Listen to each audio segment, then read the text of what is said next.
What is up, fellow procrastinators? I'm FlameCom. Here it is, right here.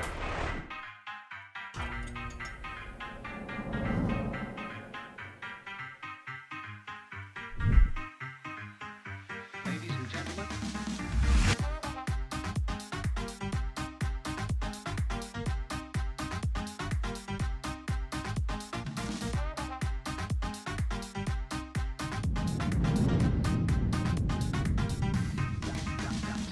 Yes, it was about time that I got into the Windows and Blackmagic ecosystem and learn how to prioritize my needs in order to save money and so on. And not just, sticking by brand loyalty and continue like shelling out thousands of money to Apple. So for this video, it's going to be primarily content creation and videography focused. With some bits of gaming related stuff sprinkled in here and there. So yeah, all the parts that I will list out reflect that type of workflow. This is not a PC building channel. If you want that sort of content, then go over to Gear Seekers. They actually put out stellar stuff. So, unlike me, I suppose. So I'm gonna go through this video by going through the 5 W's, the what, when, where, how, and most importantly, the why. So let's start off with the what. By the way, all the parts that I've listed in this video, they're gonna be down in the descriptions below in the PC Parts Pickers link. For the CPU, it is the Ryzen 9 3900X. The motherboard is the B550 Aorus Master. I'm just looking at my notes now. For RAM, Kingston HyperX Fury 32 gigs at 3600 megahertz. I got two Samsung 970 EVO NVMe M.2 drives. They're both a terabyte each. So one's the boot drive and then the second one is the D drive, which is where all my editing and stuff goes. These drives are like blazing fast, and because they are M.2 drives, they go directly onto the motherboard, so I don't have to worry about all the cables for like SATA drives and whatever. So yeah, less wire for me, better cable management, and less restrictive airflow. Yeah, so the case is the Be Quiet Pure Base 500DX. This case actually was provided by Nicholas and Klaire over at Gear Seeker. So once again, a shout out to you guys and a huge thank you to you guys. It was you guys that actually got the gears sort of like rolling in my head. I don't know what the phrase is in terms of like thinking about building my own PC and all that. And just rather than sticking by Final Cut Pro and all that, right? So yeah, huge thank you to you too. So going along with the Be Quiet brand, what's it called? Let's see, Be Quiet Pure Rock 2 CPU air cooler, all these long names. And then, yeah, same with the power supply unit. Be Quiet 650 watt, 80 plus gold certified, fully modular, yeah, ATX power supply. Oh, these long names are killing me. And speaking of long names, yes, the monitor. The name, again, it's just too long, but it's like an LG 4K 60 hertz IPS display. Like the thing is, I'm not one of those PC gaming master races, right? Rarely do I ever need to go beyond 60 hertz because I'm mainly doing videography stuff. So I mainly will be looking at 24 FPS like videos. Higher frame rates like 120 FPS videos, I would make them become like slow motion videos anyway. Ah, yes, finally, the most exciting part, the GPU. For the GPU, I got the Gigabyte RTX 3060 Eagle OC. Yeah, I know, right? The fact that I was able to get a GPU at all. So just very quickly, the when, where, how. When? About a month ago. Where? Well, I got all the parts here on mwave.com.au. Just drove to Lidcombe, Sydney, to where their warehouse is, to click and collect and pick up all the parts, and then assembled them here. And as for the how, yeah, it's a good dear friend of mine who went to the same uni as me and did the filmmaking course with me. Someone I consider one of my closest friends in like my uni and all the filmmaking endeavors.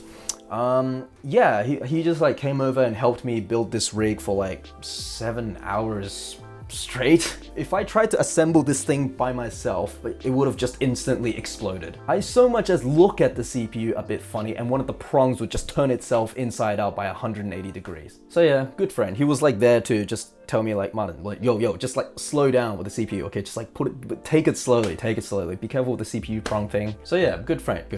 There are people that will find free time in order to hang out with you, and then there are people who will free their time to hang out with you. The sooner you figure out who's who in your life, the better. So finally, the whys. Why? Yeah, why did I get the 3060? I have like a top of the line Ryzen 9 CPU in there, but then I have like a bottom tier RTX 30 series GPU in there. What's going on there, right? Quite honestly, like a big factor was purely because of availability and price, but yeah.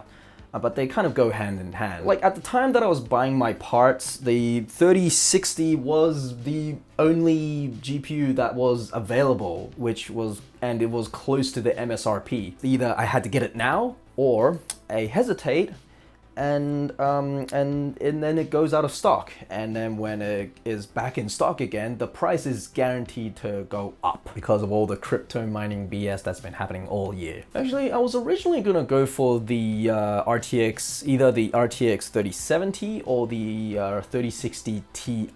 Didn't go for those.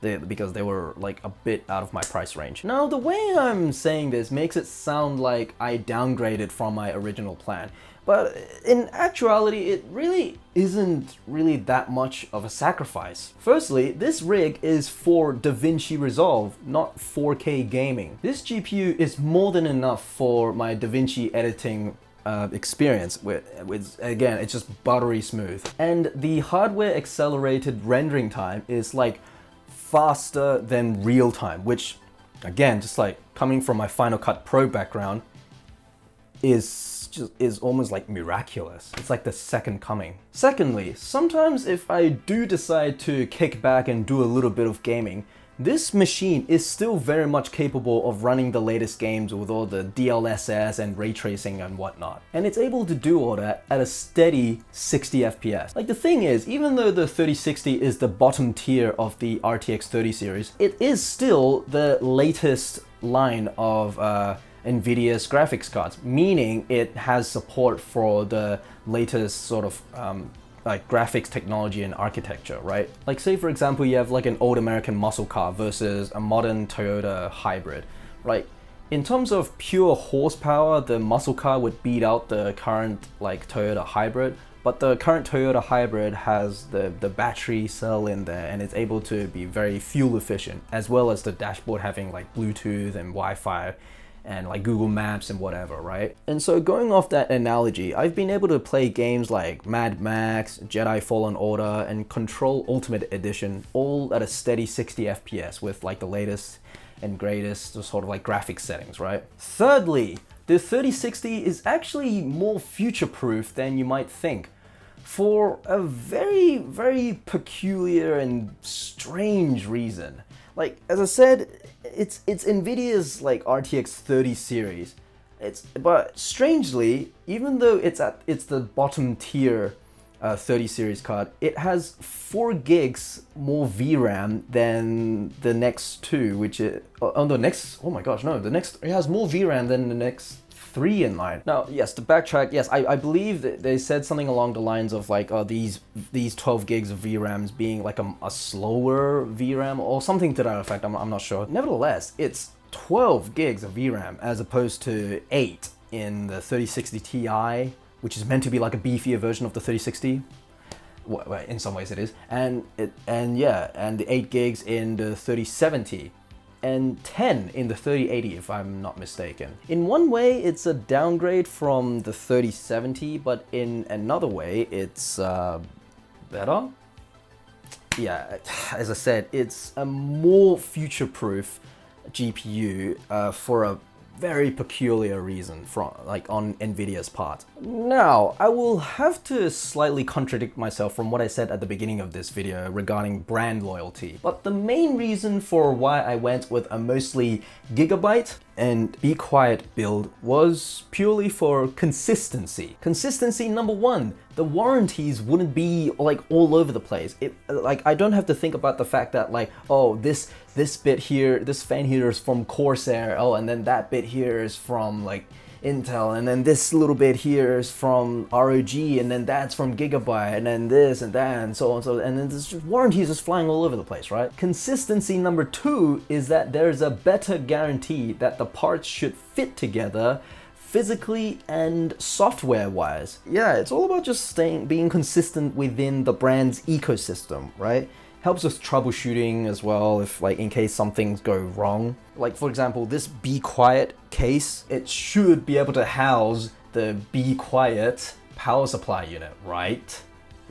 And plus the Be Quiet CPU cooler, right? But even so, yes, just to be extra safe, just read up online on the physical dimensions and the compatibility, and yeah, just make double and triple sure that your components are able to fit into the mid tower, even though they are from the same brand. I guess the third point would be for the consistent aesthetic, but again, I'm a filmmaker slash videographer first. I'm not a PC gaming master who loves like shiny RGB lights and whatever. I know, you can see that there's RGB lights going on here with like the case and the graphics card, but it's like that sort of stuff, it's just like an added bonus for me, okay? Like all the RAM sticks and the fans or whatever, they are just, you know, lightless. I know they only cost a few dollars more, like the RGB versions of the same components, but like the thing is, costs add up, and once again,